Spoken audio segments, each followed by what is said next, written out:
Assalamualaikum warahmatullahi wabarakatuh. Halo teman-teman semua, kenalin aku Sonia Karvibia dari kelas 12-2. Jadi kali ini kita akan ngebahas tentang sejarah Indonesia, lebih tepatnya tentang Orde Lama. Jadi Orde Lama adalah masa awal kemerdekaan kita yang dipimpin oleh presiden pertama kita, yaitu I.R. Soekarno. Masa ini tuh penuh rintangan sih menurut aku. Pokoknya sebenarnya tuh penuh semangat ya, tapi banyak banget drama politik yang terjadi pada masa ini. Super banyak banget. Setelah proklamasi tahun 1945, Indonesia tuh nggak langsung merdeka gitu, nggak langsung seperti sekarang. Uh, Pokoknya Belanda tuh masih pengen Indonesia tuh jadi milik Belanda.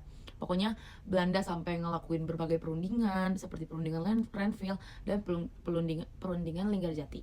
Nah, terus Belanda juga nggak segan-segan sampai ngasih agresi militer 1 dan agresi militer 2. Nah, perjuangan panjang ini baru berbuah manis tuh pada tahun 1949 ketika Belanda akhirnya tuh nyerah, dan Belanda mengakui Indonesia.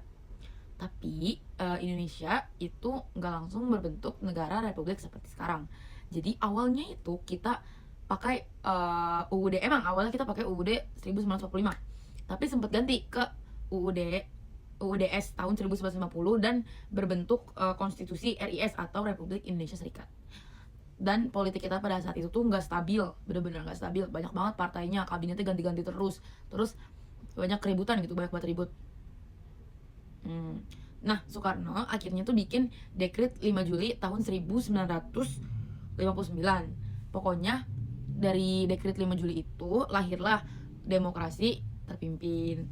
Jadi yang sebelumnya demokrasi liberal, banyak kabinet, politik stabil, jadi demokrasi terpimpin.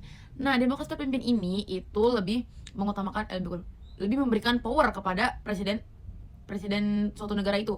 Dan kebetulan presiden kita saat itu Soekarno. Jadi Soekarno tuh kayak ngatur ini, ngatur itu, terus punya peran yang super besar.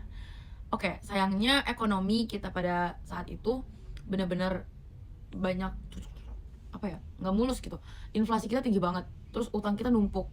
Terus akibat dari itu rakyat tuh pada susah. Jadi rakyat tuh kayak, apa sih Soekarno tuh nyoba, oh ya, dan juga Soekarno tuh nyoba ngegabungin 3 kekuatan besar lewat satu konsep, yaitu Nasakom. Nasakom itu ada nasionalisme, agama, dan komunisme. Agak aneh ya, karena ya gitu ya, komunisme dengan agama itu agak aneh menurut aku. Dan pada saat itu Indonesia juga aktif di dunia internasional. Contohnya kita sempat jadi tuan rumah KAA atau Konferensi Asia Afrika yang dilaksanakan di Bandung, Jawa Barat pada tahun 1955. Terus semakin lama kondisi politik kita juga kayak semakin panas. Nah, terus puncaknya itu pada G30 PKI tahun 1965. Mulai dari situ Soekarno tuh benar-benar melemah banget, kabinet itu langsung pada dibersihin. Pokoknya Orde Lama tuh jatuh di situ saat setelah G30 PKI. Jadi Soekarno katanya mengeluarkan surat super semar yang memberikan jabatannya secara tidak langsung atau secara langsung bahkan ke Soeharto. Akhirnya dari itu Soeharto tuh ngegantiin Soekarno menjadi presiden Indonesia kedua, dan Orde Lama resmi berakhir, dan lahirlah Orde Baru sampai 1998. Ya pokoknya itulah kurang lebih sejarah singkat Orde Lama. Soalnya ini udah mau 5 menit. Dari sejarah itu kita bisa belajar kalau misalnya perjalanan bangsa kita tuh nggak pernah selalu mudah gitu. Tapi hal-hal itulah yang bikin kita tuh mendapatkan banyak pelajaran.